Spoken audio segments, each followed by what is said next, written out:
So, good morning, everybody. Again, good morning also to all in Zoom. Hope Vienna is live again. Yeah, and good morning also Hojo-san. Yeah, this is my first talk, fourth talk. So, sorry, often my pronouncing is Asia can tell a story about. We have a lot of discussions, but this is good for learning English. Yeah, okay, so today we start to deepen this thing we call perception and how our consciousness arises. Last time I talked about energies, and now I try to talk about how these energies become a mental formation. How is our perception, our being or becoming coming together? What does it mean when Dogen Zenji says in Gensho Koan, to study the Buddha way is to study the self? We have to find out how this self is created. To get closer to this, we have to observe and investigate how our perception works. How the phenomenal world is coming together to form this thing that we call consciousness, or our being or becoming. How can we get an anchor in this world that is not based on our ideas and what we think of this world? Manjushri, Monju, is often, especially in Tibetan Buddhism, shown with a sword in his hands. And this sword is there to cut the deluded ideas of this world off and to see the real truth and reality like it is. There is this dream we call our being. Most time of my life, I thought this is me, until I started to practice. Cutting this dream into pieces again and again, cutting into thinner and thinner slices.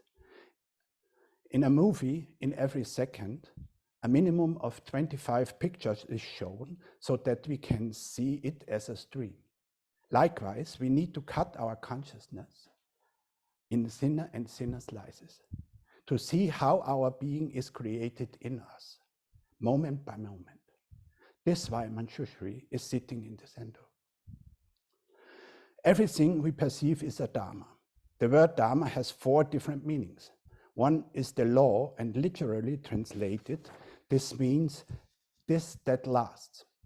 When we open the bottom of the bucket and fall out of our identifications, when we lose what we call our world, then the dharma is that gives us hold, that lasts. In other meaning, dharma is also called a kind of a unit for what we can experience in a moment. This is not a specific time, it depends on the experience. In German, perception is called Wahrnehmung, which means to take what is true. The word wahr has its root, like the English word truth, in the Indo-European uer, which means trustworthy, faithful. The English word perception has a slightly different meaning. It comes from the Latin word percipere. Per means thoroughly, exactly, carefully or completely, and capere means to take. So to take something. So the meaning is more to take something exactly. To take the truth is the German meaning of perception. What is holding us, that which lasts? How can we perceive the truth? Perceive without our ideas of something. How can we experience this phenomenal world empty of our ideas of this world? One of my favorite songs when I was young was Burning Down the House by Talking Heads in 1983, a long time ago. And in a way, this is what we do in our practice.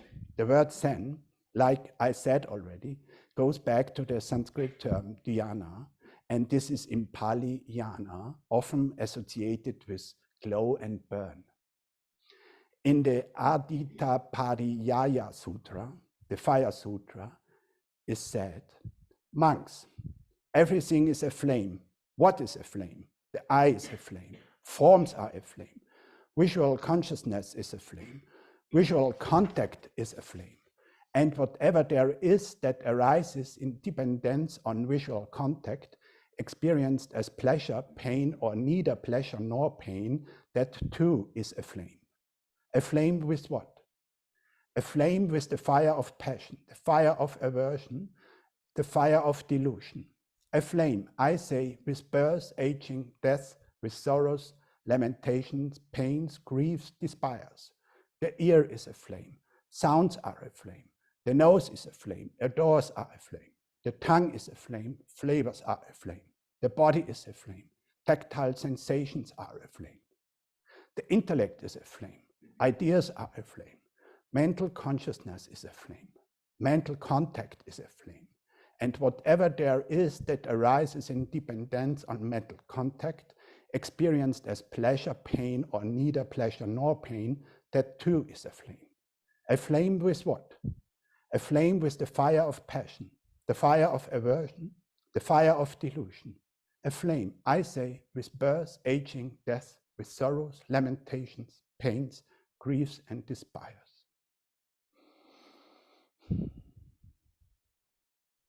When we observe our perception, how does our world go up in flames? How does our individual self set our world on fire? We have to go back to the source, back to the emptiness in the meaning of empty from our individual self. We have to find out how to go from 1 to 0, back to the age when or where the spark jumps over, before the fire ignites.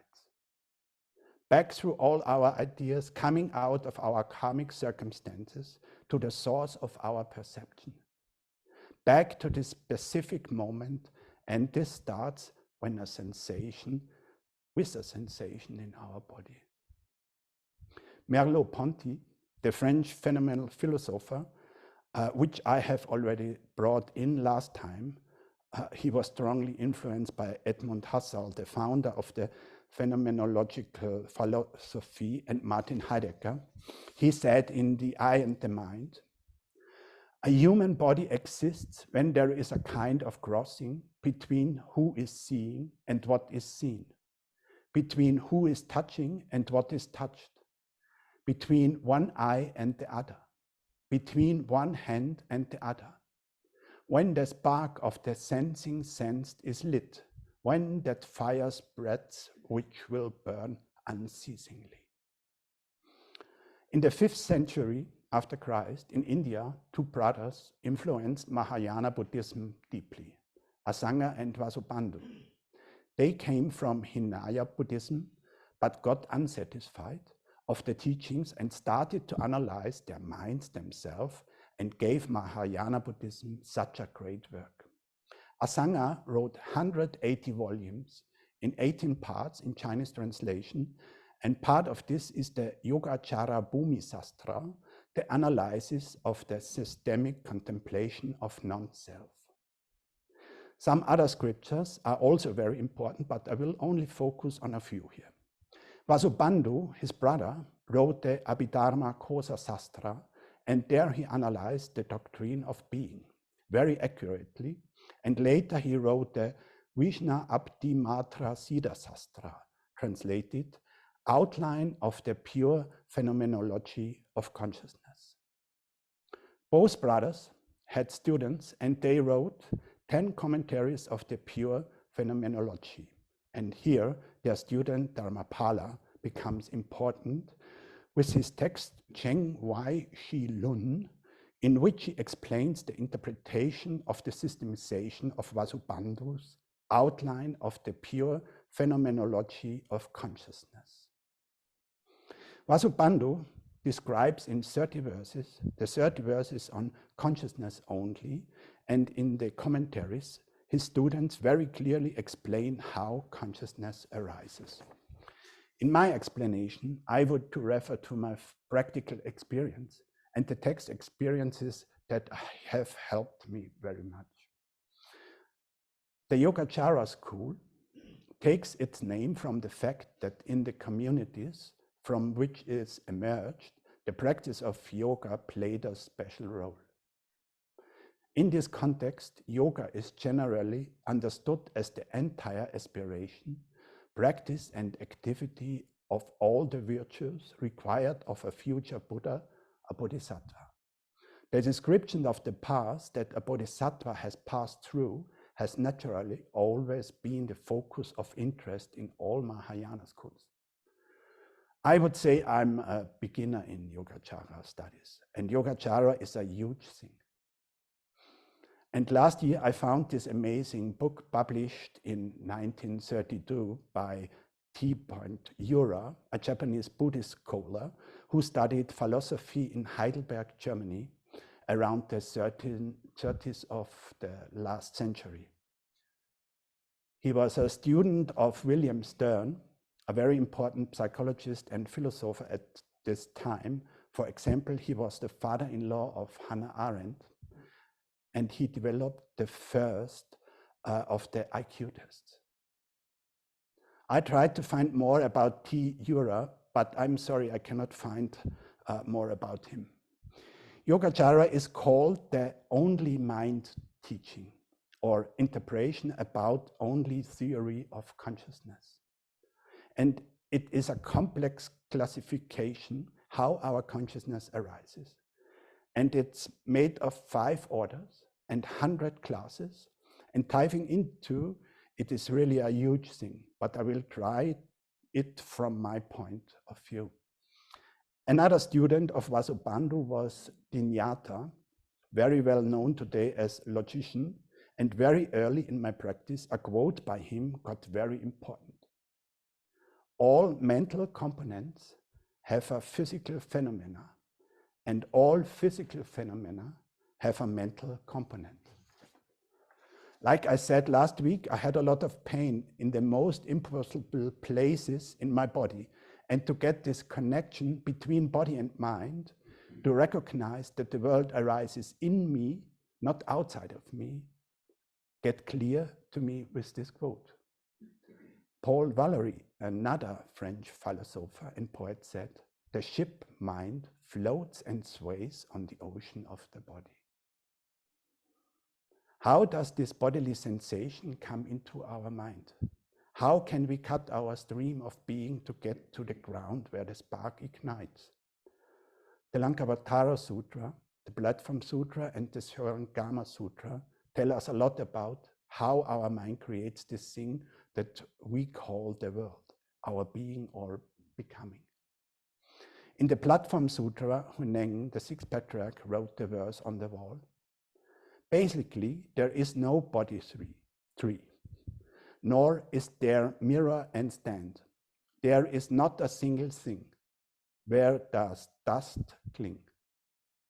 This translation is from my German book, a translation from Chinese and Japanese sources to German by Ursula Gerrand. She is a Rinzai nun living and practicing now in California.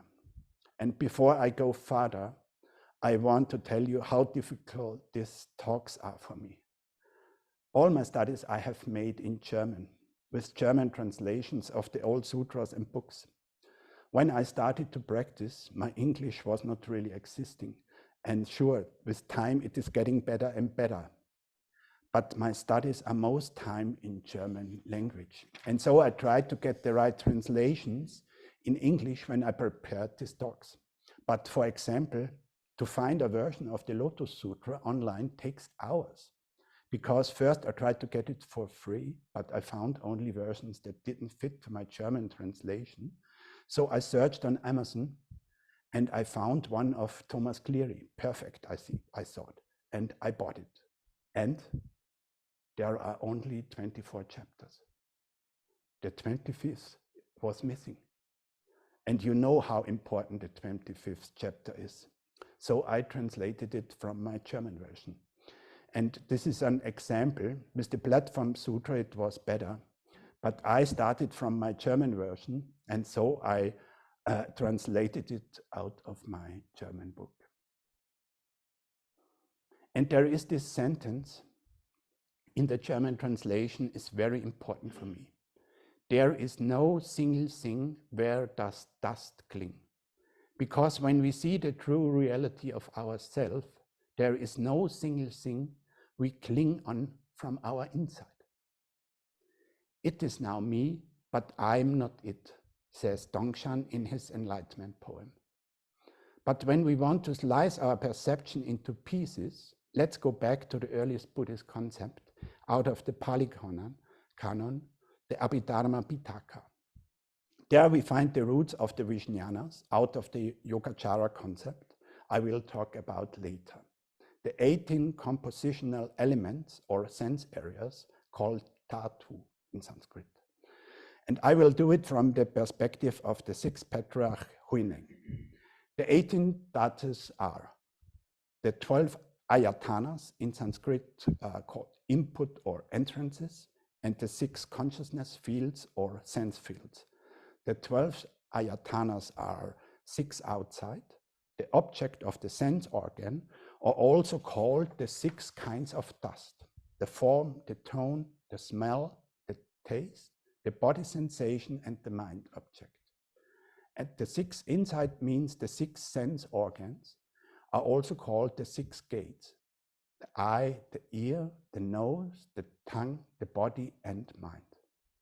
And together with the 6 consciousness fields or sense fields, the eye or seeing consciousness, the ear or hearing consciousness, the nose or smelling consciousness, the tongue or tasting consciousness, the body or touching consciousness, and the mind or thinking consciousness, together we get 18 very important Dharma gates, the 18 Dhatus. Huineng says, when you see everything without the mind being held, its action penetrating every place without stopping anywhere, then in the midst of the 6 kinds of dust, there is neither defilement nor disorder. The 6 kinds of dust, or the 6 objects of our sense organs, and how we respond to them are the base of these defilements and are igniting the flame, and the fire begins to burn. And the mind poison begin to work, and the sources of these energies are called glaciers. I will talk more about them later.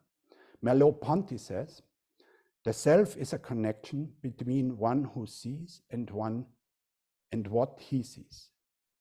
It gets between things. It is the body that gets between things.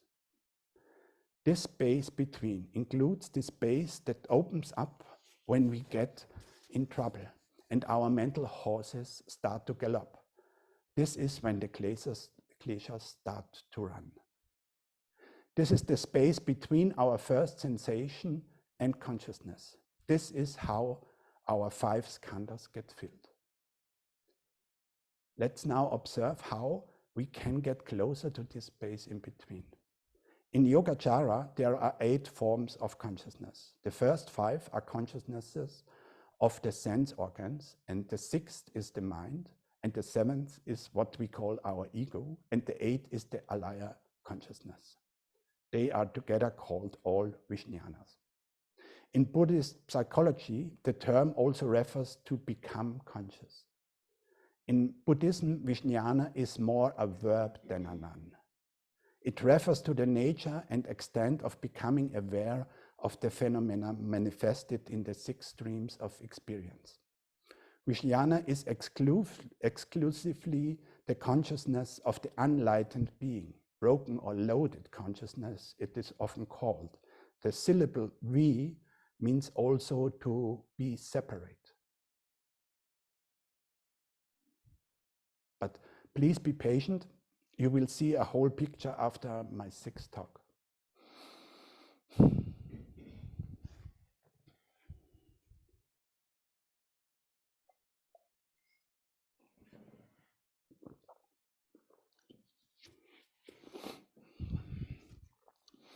All of the first 5 consciousnesses need bodily organs, and each has his own circumstance in this particular moment. No past, no future.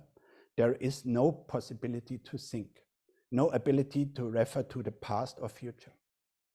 That's why it is important to concentrate on the source of our perception, where the sensation and the space around it is. Normally, we function in feedback loops to save time, I think, so we can react faster. This is important when we get in danger. In early days, this was important when in the savannah, the saber-toothed tiger arises. But nowadays, this is not so helpful. We don't realize the specific moment. We only have an idea of this moment. It's not real. It is not the specific sensation we have in this moment. And this creates, in a lot of time, fear. We are afraid of something that is not real. And in Sanskrit, for example, eye consciousness, it is more of a verb. It is emphasizing the process. It is more called by eyes or through eyes.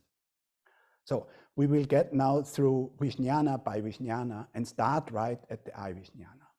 The eye consciousness that is located, like all the other organ-based consciousness, direct between the organ and the object. The process of seeing shapes the becoming of our consciousness the most, and this is because we look ahead, in front of us, and see the danger, and can thus protect ourselves. At the beginning of mankind, when we still lived in the savannah, this was an enormous advantage, and also today, for example, to don't fall down the stairs. But seeing is not seeing. It is a process we create. For example, what makes a red square a red square? We see something and construct our world from it. We have a sensation, and with the eye, this is best demonstrated, because this sensation is really constructed. First, the light hits our retina, and then it becomes an image that we perceive.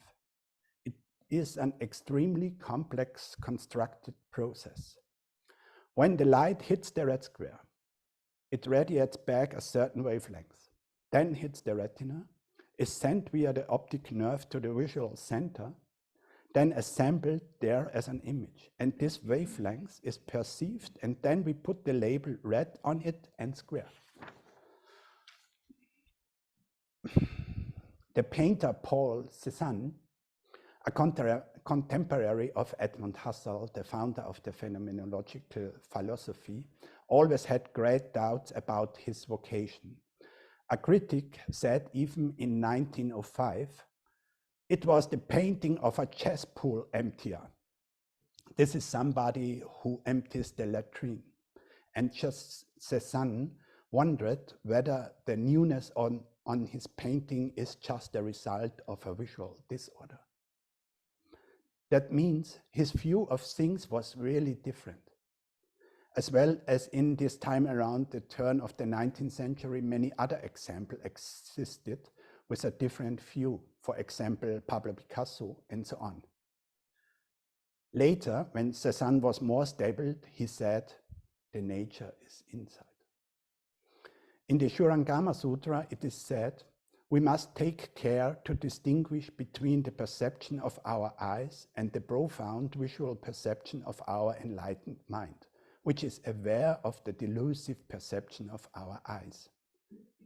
It is again the space in between. How are the things related? I studied architecture and worked in architectural offices. When an architect builds a house, he starts with finding out which needs his customers have, what is needed, and then he goes to the building site and sees how he can realize these needs. Where is the light coming from? Where are the neighbors? And then slowly a building starts to build up inside together and manifesting into something absolutely new. When we look closely at the process of seeing, we learn how the things are related together. What is in the foreground, what is in the background. We create our three-dimensional world and can get a feeling for the space in between. When my wife, for example, is doing ikebana, she goes ideally to the garden and looks what is blooming. And then she starts to cut, and at the same time, the arrangement starts to mature in her. How she will later arrange the flowers and branches. Sure, she knows now a lot of rules, and Ikebana has many really crazy rules. The rules are helpful in this process sometimes. They give us a framework, like our rules in the Zendo. This framework helps us to understand how things are related. You can see it in the Zendo or Hatto. The altar is a very good example for this. In the middle of the Hatto, on the highest level, is the Buddha. And around this line, we arrange everything, also ourselves. And how we stand, when and in which direction we face, is also an important thing for our relationship between all people in the room and the Buddha. How we create this space in every single moment is important, especially when we do ceremonies. For example, we all stand in our line and face to the doshi, and the doshi is facing to the Buddha.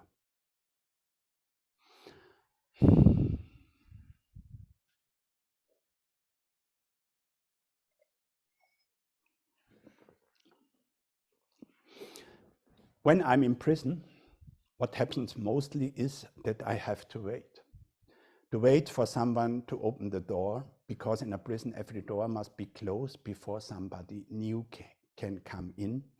There is no action after the other one is closed. It's like in Zen. It's to control the scene. So then you wait for the security check. Afterwards, you wait for a security person who brings you to the room. Most of the time, the room is still occupied. So you wait, and when the room is free, you have to wait until the inmate is paraded. So it is a real good practice for learning patience. And you have a lot of time to practice, and one of these practices I often do in this moment, I learned from Joko Beck. She calls it deep looking, to learn how the things are related to each other. For example, when you sit in a room, looking at the wall to see really each millimeter, each wall crack, each defect in the painting, and so on. So this can also be funny. One time, I sat in a small room in a prison, waiting for the inmate. Only 2 chairs and a table, nothing more. And I had to wait, and I watched deeply the wall in front of me, and I followed each thing. I saw, and there was a cable coming out of the ceiling, and it was very carefully attached to the wall, every few centimeters with small clamps. And my view follows the cable, the whole wall down to the ground. And on the ground, there was a box with a pedal, like for sewing machines. And in this moment, an impulse came up, and I pushed the pedal, and the alarm started. Unbelievable loud, and all securities outside crashed into my room. And when they saw me, luckily, they laughed and said, "Oh, please, not again." Only watching, not thinking. So now we come to the second Vijnana, the ear, the hearing and the ear consciousness. From my point of view, the most underrated organ. Hongji said, "Immaculate and dazzling, limits cannot be seen with the eye's strength. Serene and expansive, its directions and corners cannot be found with the mind conditioning." And at the end of this chapter, from this field our life arises. From this field it is fulfilled. This matter includes everybody. Just go forward for me and try to see. People who know this truth nod their heads with comprehension. In my development of practice, field consciousness is a word that is very important. It's an awareness that tries to be more complete in this world, to become more a feeling person than a thinking person. Like my alarm story shows, it is not always the best way, but when we inhale more than only oxygen and the few other elements in the air. There is something more. I talked last time a bit more about this. And Dogen Zenshi said, eyes hear and ears see. And Kongji, better known as Confucius, was once asked, what is the solitude of the mind? He replied, listen with the mind and not with the ears. Listen with the energy and not with the mind. Hearing has its limitation in the ears. The mind has its limitation in contact with external things. But the energy is what is empty. The path gathers in emptiness. This emptiness is the abstinence of the mind. Our normal way of hearing is with the ears, of course. But he says, don't hear with the ears, hear with the mind. Don't hear with the mind, hear with the energy. In the Shurangama Sutra, Manjushri speaks about transcendental intuitive hearing. It is for awakening and developing a transcendental hearing ability that is a great importance for every novice. He goes on to speak of the transcendental sound of Avalokiteshvara, which is the pure Brahma sound. This transcendental sound is like the sound of the drums when it reaches our ear. No differences. And further, he says, the nature of hearing is the true reality of passing through.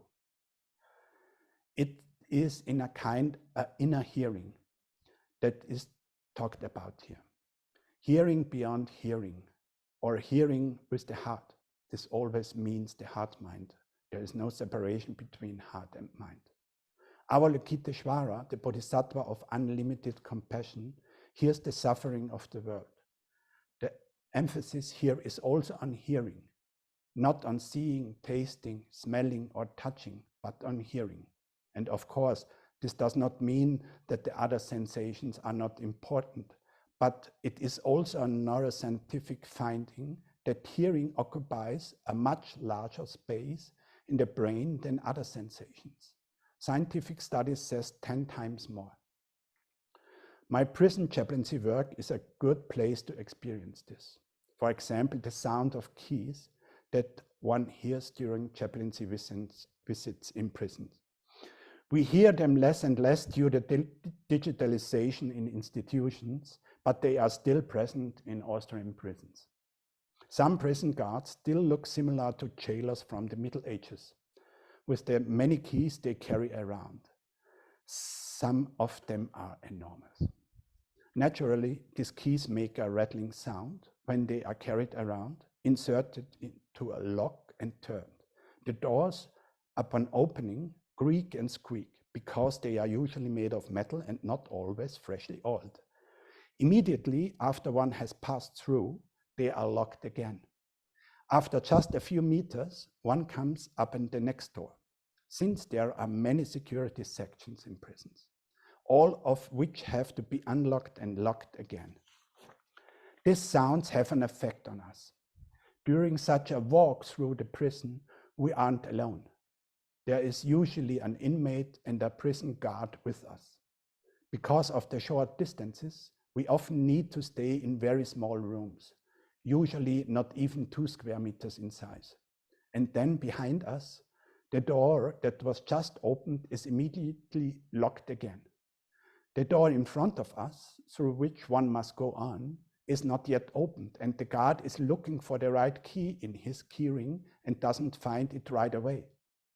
What's more, these passageways are usually very dark, often poorly lit, or altogether dark. Here you can feel what it means to be locked up. To observe one's rising fears in this situation, to recognize that these are all just stories, what we are telling ourselves at this moment is a great practice. In his lecture of the essence of religion, the philosopher Ludwig Feuerbach devoted a long consideration on the sensory impression in the formation of religious feeling. If man had only eyes and hands, taste and smell, he would have no religion, because all these senses are organs of criticism and skepticism.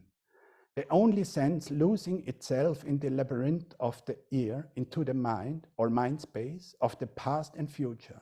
The only fearful, mystical, and believing sense is the hearing. There are peoples among whom no other word exists for God than thunder. The eardrum is the sounding board of religious feeling. The ear altogether, the bare mother of the gods, and thus the organ of fear. But the ear is not only a medial channel with which the gods spread fear and terror. People also used it with the same intention. They intimidated the enemy by shouting loudly or hitting their spears on the shields. Scientific research speaks of enormous sense space, where noises and sounds have a 10-time larger perception space than pictures. One can make this visible in the corresponding center in the brain. There are clear findings that seeing and hearing are connected. If we lose hearing, we also lose the context of life, the sense of balance, like with an acute hearing loss. Hearing is also a special component. We can estimate distances approximately. In blind people, the sense of hearing is particularly well developed. Blind people use the can and echo to grasp the outlines of the world. But it goes even farther. Helen Keller, a famous deaf-mute writer from US, was able to recognize the different types of instruments, wind instruments, strings, etc., through the loudspeaker of the radio, through their vibrations. And some animals hear vibrations through the lungs, frogs and other reptiles too. Stephen W. Porges teaches here in University of Bloomington. Jeff knows him very well. And he is the developer of the polyvagal theory that becomes very important in the treatment of trauma in the last decades. Maybe some of you know more and we can talk about it later. Briefly said, the polyvagal theory is an extension of the theory of central nerve system. The vagus nerve with the sympathetic nerve and the parasympathetic nerve that regulate how much we activate in excitement. Porges discovered that there are more nerve branches that are important. What I want to talk about now is the importance of the muscles around the middle ear bone related to trauma. Trauma can be defined as an emotional, psychological, and physiological residue left over from heightened stress and accompanies experiences of threat, violence, and life-challenging events. That means that ear muscles are very important in the creation of our emotions. In a listening experiment, Porges exposed patients to sound. He had filtered out certain background noise that usually stimulates certain muscles in the middle ear channel. By doing this, he found out that he could reduce 60% of people's auditory hypersensitivity associated with an increase in spontaneous social behavior. Regulation of cardiac rhythm was also detected. Avalokiteshvara hears the suffering of the world. And in the Heart Sutra, we chant at the beginning, when deeply practicing Prajna Paramita, clearly saw that all 5 aggregates are empty and thus relieved all sufferings. This means for me, if we can disengage the sensation from our emotion in our auditory or ear consciousness, we may be able to hear beyond our hearing with our ears or mind. My first direct teacher, Ryuten Rosenblum, was very influenced by Katagiri Roshi. At the beginning of Tassajara, he spent a few years with him, and I heard a lot of stories. One was very influential for me. During a session, we ate oryoki in the sendo, and Ryuten hit his balls and shouted, "The world of things." Katagiri Roshi did this in a session too. Hidden in a mountain of form, it is said in Koan 92 of the Shoyoroku, the Book of Serenity. In the Zendo, we don't look around. Our gaze is always down on the ground. And so we train our hearing. Like I said before, our consciousness is shaped the most through our seeing, but training our hearing will change how we become aware, how we enter the world. In our modern world, artificial sound is all around. Everywhere there is music and artificial noise. In the grocery store, in the elevator, in the waiting rooms, everywhere we have sound. Also when we drive in the car or when we go running, everywhere headphones now. Stop this and hear the world as it is, listening to the music of the Dharma. This is surrounding us the whole time. But listening is also, in my pastoral work, very important. And it always together with loving words. And I would share a story that has important influence on my pastoral work and my practice too. There was a young man in prison whom I mentored for a few years. When I met him, he was just short over 20 years old. He was serving time for a very serious violent offense. But after his crime, he found the Buddhist teachings and practiced very diligently. I cared for him for many years while he was in prison. And when he was released, I did not abandon him, of course. We met regularly. At one of these meetings, when we are sitting in a coffee house, and once more, he tried to tell me about everything that was bad in his life, again and again, justifying himself and talking. Over and over again, he lamented his suffering to me. I tried to concentrate and to really just listen. But the whole time, all that came up in my mind was advice on how he could immediately improve the situation. As time went on, I became more and more impatient and inwardly resentful because, after all, it seemed like he had possibly understood very little over the years and that perhaps I had wasted my time on him. All this popped up in my mind at the same time. Thoughts overlapped one another. But I concentrated on listening, said nothing, just nodded my head in understanding sometimes, or said a few laughing words. Inwardly, I kept telling myself, I'm just listening, I'm just patient, I'm just receiving. But most of all, the phrase, not knowing is nearest, helped me to stay in the moment. That was the antidote that kept me focused and able to follow his narratives. And so, for a very long time, I said nothing, but simply listened.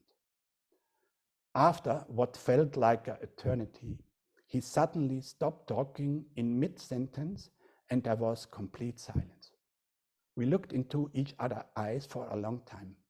Suddenly he began to grin and said, "Oh, that's what you meant. Now I understand." So I had not said a single word. Only listening, not knowing is nearest. Thank you. So if you have questions, commentaries, and so on, please go ahead.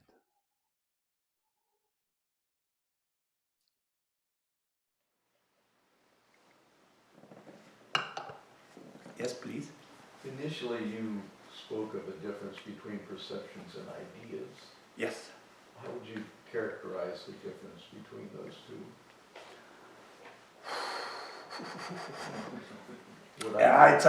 It's a long story. Yeah, it's a long story, and the memories of perceptions that we carry around with us. Yeah.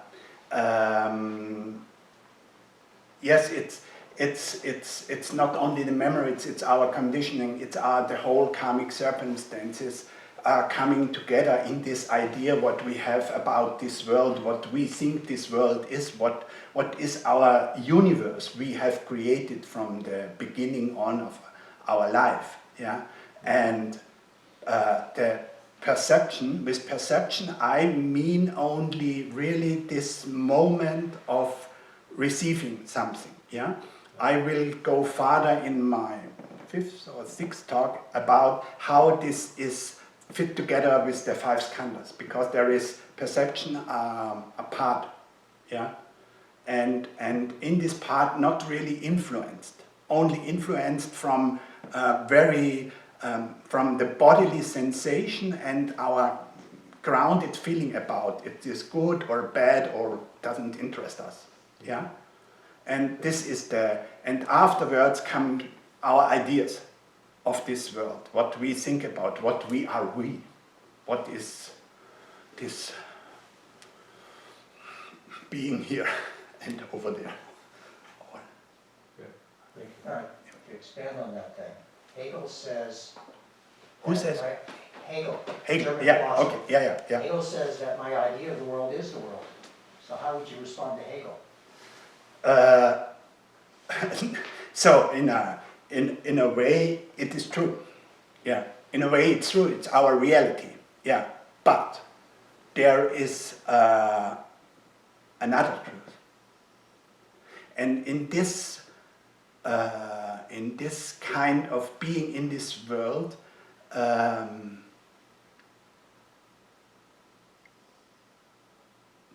have to be very careful, to don't get in trouble.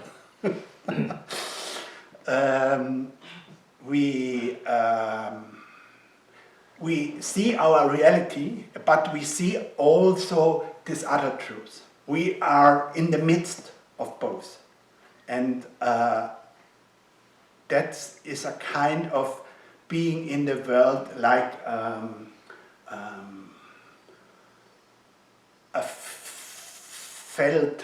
a felt consciousness, a felt awareness, yeah, and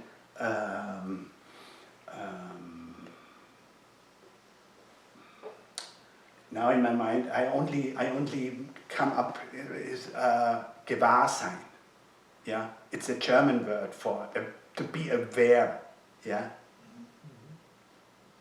and not to cling to all of my ideas. Yeah, that's maybe the... So in the Diamond Sutra, I think there's a line in it that goes something like this. The world is not the world, therefore it is the world. I mean, your side would have a hard time with that, but how would you take that? In a way, yes, it is like this, but in a way it is. You know, we are, when we are in this moment, totally aware of this moment, yeah, cut it, how our consciousness come to our consciousness, yeah, then I can be aware about how all my karmic circumstances come to this moment, what I feel now inside of me. But I don't get into this trap, I don't get catched by this emotion, by this feeling, yeah. I stay untangled, yeah, and be aware of this bigger world or other truths, or in a sense of interconnected with all of this.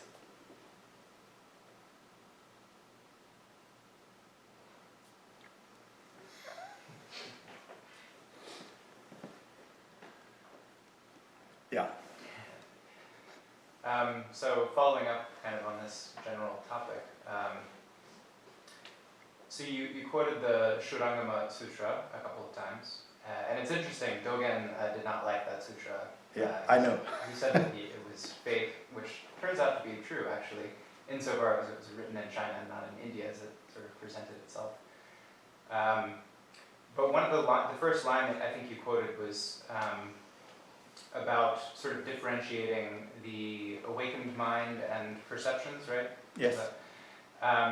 So one of the interesting things to me that Dogen writes in, I think it's the Makahanya Harumitsu Fascicle of Shobogenzo, he says that 6 sense organs are 6 instances of wisdom, which is quite different from the traditional view that these are sources of delusion. So I'm curious what you think about that idea and how that makes sense in terms of what you're talking about. Yeah. So I can be lucky because Dogen is not sitting here. And yes, in my point of view, so at reading the Shurangama Sutra again, yeah, I recognized that they really separate the world into pieces, yeah. But in a way, yeah, there is this true, and in a way, when Dogen says in this 6 sense or 6 consciousnesses, yeah, there is the wisdom, yeah, he's totally right, because like I said, there is no past, there is no future, there is only this sensation that is coming up, and it's not combined with our karmic circumstances at this moment.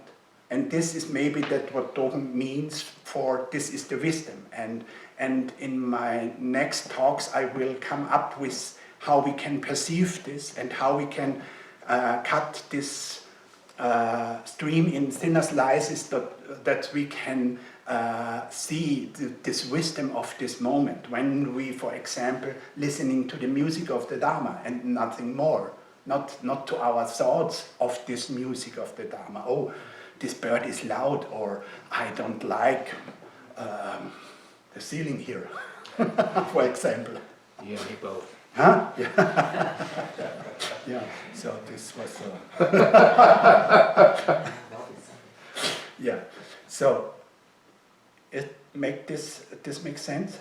Yes, I just push a little more though and say that, you know, Dogen also has this line that nothing is hidden, right? Yeah. And I think that one of the things that he was kind of at pains to point out is, you know, again, going back to this idea of Nagarjuna, there's no difference between samsara and nirvana.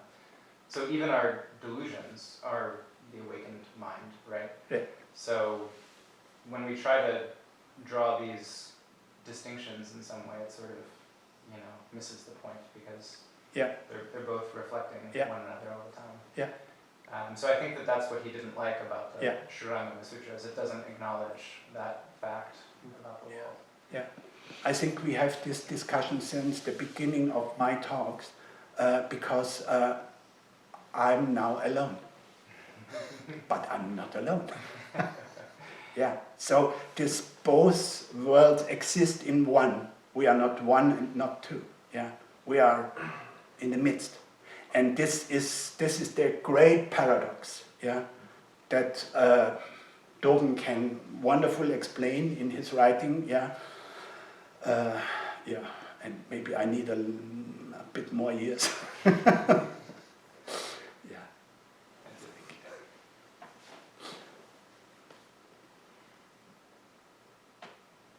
We have a question on Zoom. No. Okay. Oh, we do. Shinko, this is Baz, and I wanted to thank you first and foremost for the comprehensiveness of your talk, for your obvious scholarship, but mostly for the compassion that shines so brightly in your teaching. And I wondered if, because your talks there's a lot in this particular talk. Is a transcript available? Yes, it is available because my English is not so good, you know, and to get so less misunderstandings as possible, I really write down mostly, yeah. So in sentences. So I think we can do this online. Yeah. If you'd like to post those on the Ongo page following your. Yeah. So we can post this on the Ango pages. So yeah. We obviously also have a recording. We do, but. Yeah. There is a recording and. For the Yeah. written Yeah, and references. if you look for the written scriptures, sure. So Yeah. I'll just say, Shinko, if you send me the ones you've done so far, Okay, I will get yeah. those onto the envelope. So okay, but I have to delete my German translations. A few words are in translation, or the pronouncing is That's all right. yeah. It's a small preparation. Yeah, we can do this. Yeah. Thank you. Thank you. A question from Neil. Good morning, Shinko. Hi, Neil. Hi. So yeah, I appreciated your talk, so thank you for that. And at one point you said something to the effect that seeing is not seeing, but like something we can create or construct. You talked about color and our sense of like a three-dimensional world. And then you talked about deep looking, so Yeah. really trying to notice. And I appreciated that as a reminder also of how we often filter out a lot of the detail and miss that. But I do wonder about the degree to which we think that our practice or enlightenment is correcting for those distortions to see reality, or if it's more of a process of being humble about our ability to really even see some of these distortions. So sometimes I think that we feel maybe overconfident that we can see entirely past them instead of acknowledging that just cultivating the every moment humility of understanding that these constructions are shaping our perceptions at a very basic level. Yes, thank you for this question. Yeah, we had this, for example, we had on Friday, we had a study discussion, and we talked a lot about this to always fall again and again in our habits, back in our habits, and not into to see, for example, everything in the kitchen as it is, to throw it away, or and so on, to be loud and to be in a way not aware, but this is why we practice, and this is why we have to practice up to the end of our life, because this will not stop. Your self will not end. So you cannot really destroy it. It's always there, and I think this is what Dawkins wants to say us, that all is every moment complete. And in this completeness, we can get more and more accepting to this what we don't like, and my experience over the time of practice is that this acceptance of all my karmic circumstances, to don't say all my mistakes and all these ideas I have about the world and how to do and so on, and about this, what I will call the shadows, or my demons, or how we call all this, In accepting all of this, I got more and more this space that I'm okay like I am. And with creating this space, or giving my bad ideas this space, they can dissolve. And this is what I experience in real, but it takes time of practice, and this practice does not stop, or cannot be stopped. So this is like a perpetuum mobile, this is something that always arises out of our bodhicitta, because in a way we all want to be this humans we want to be, and if this gate is open, so it arises, and this does not stop, but also our ideas of the world does not stop. Sometimes it stops, and it's getting more and more into our body, and this is what we do in zazen, that we bring this more and more in our body, in our bodily awareness, and not in our thinking awareness, so that the things are changing, because the world is impermanent, yeah, and the things can change. Also our mistakes and wrong ideas about the world.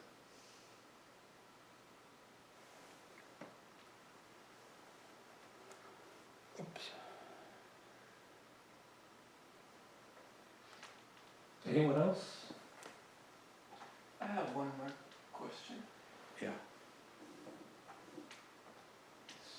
So this is kind of a question that's been bobbling around for me for a long time, in that I hadn't quite known how to approach it. And something in how you've been talking today brings it up again, and it has to do with with the phrase opening the hand of thought, and what we mean by that exactly in regards to bodily sensations. So when we think of opening the hand of thought, I think many people might think, oh, that just means sort of it's these words coming through our minds, it's this planning, it's these ideas, all the sort of mind-based things, because we have this word thought that we associate purely with intellect. But it was interesting to me when I learned that, I think in one of Hojo-san's talks, that in the Japanese phrase originally, that word thought is the same word that's used for perception. Is that correct? Yeah. So how do you, when you think of opening the hand of thought in zazen, how does that relate to body? I guess that's the question.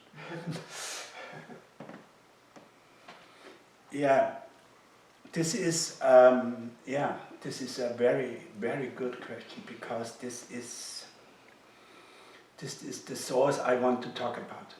Yeah, how does this bodily sensations, these feelings, are getting to mental formation, and how we can open, yeah. And I think this is a very, I think there is this difference between our world of thinking and the yogic culture of thinking, yeah. Because when I hear that the thinking means also perception, yeah, then this is this process of Dogen was talking about, was Dojo said, yeah, this 6 sensations we have, and then we don't get in this process of what is forming our consciousness. So we cut this into these pieces, and I will talk more about when we come to the 5 skandhas. Yeah, how this process is coming into a form that we think this is now then our consciousness. And I think, yeah, there is this big thing of the word shin or shen, and what we call mind, and what we call thoughts. Because emotions are not really emphasized in yogic culture, for example, yeah, because these both are always together. I think this can be, and I don't know, maybe Hojo-san can say a little bit more about, sometimes, not now, sometimes. Yeah, and so to get aware of this process, yeah, and this I think is what also Uchiyama wants to say with opening the hand of thoughts. So stay in your perception only. In these 6 sense fields that they are arising. You know, you have a bodily sensation somewhere, and then process is starting. Yeah, you know, and our mind is conditioned. Maybe you know all this gorilla thing. You know the film where there is the gorilla and nobody sees the gorilla at the first time. Yeah, for example. Yeah. Also, in my next talk there is an example for how hearing and seeing is combined. Yeah, in a study. Yeah. When you see something and don't hear something, you cannot really grasp this idea. Yeah. So how this process is becoming our mind, this is important, and how we can really find out, yeah, how this soup of what we call our consciousness, yeah, is created, and what is all in this soup, all the ingredients, yeah, the old leftovers, most time a lot of leftovers, yeah, and also the new things, what we have heard the last days or seen, or yeah, now with our mobiles, yeah, and to see and to distinguish this process. This is, I think, a very important part of our practice. And I think this is meant when Uchiyama says opening the hand of thoughts. So one of the things I've always appreciated about that phrase is that there is both body and mind. I think we hear that phrase and we grab the last word in the phrase, thought. Yeah. But there's something quite physical to me about opening the hand, which means I'm not getting stuck with mind, but I'm also not getting stuck with body. So I think that's a very interesting intersection. I think there's a lot. I think what Sawyer's bringing up is really interesting. There's a lot in that intersection. He didn't just say, don't, he talks a lot about not creating fabrications, but he didn't just say don't fabricate. You know, opening the hand of thought is a very, it feels to me like, there's a physical letting go in a certain kind of way. So I've always found that phrase to be an interesting body-mind intersection. Very good. Yeah. Thank you. We have another question. Right here. Along that line, do you think that German is more expressive in this regard, where thought is a kind of grasp?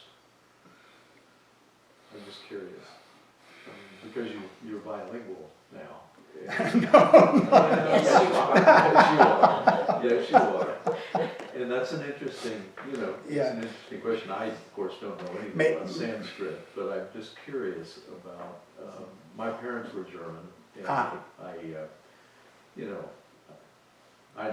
acquire the language, but I've always had a sense of how the language works. And when Germans use words for thinking, it always has a kind of, it has there's a hand quality that's going on. And it was interesting the way you just spoke about that. And I'm just curious. Yeah. Sometimes yes, and sometimes I think no. Yeah. For example, yes, it's about perception, Wahrnehmung, and about awareness, Gewahrsein. So I'm aware about the truth now. Yeah.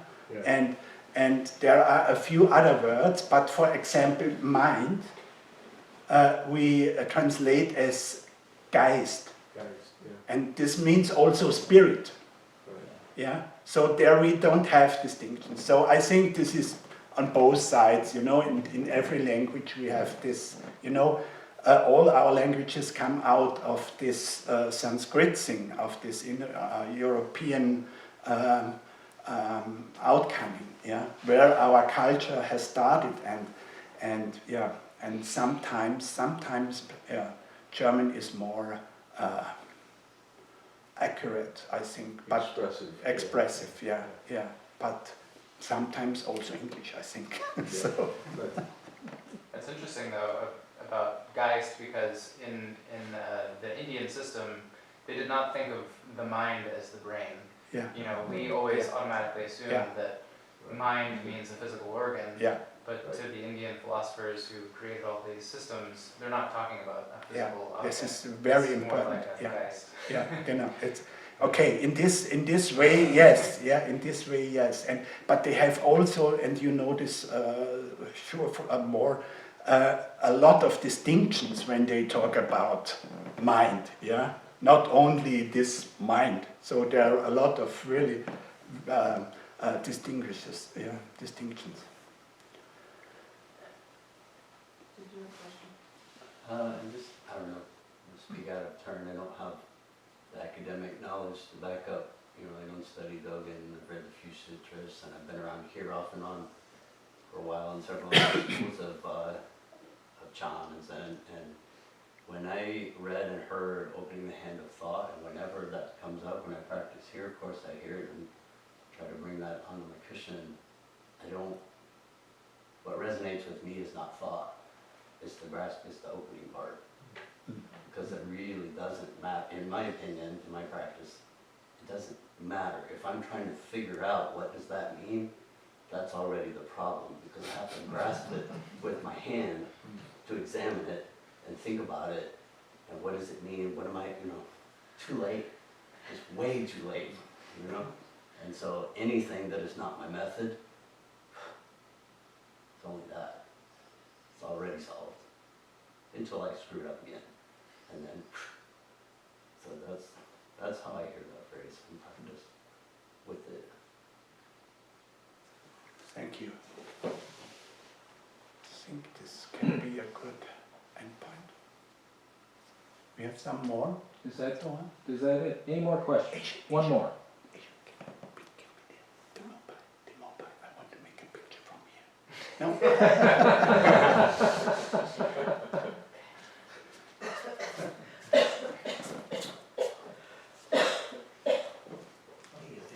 You could take pictures of you, you could take pictures of us.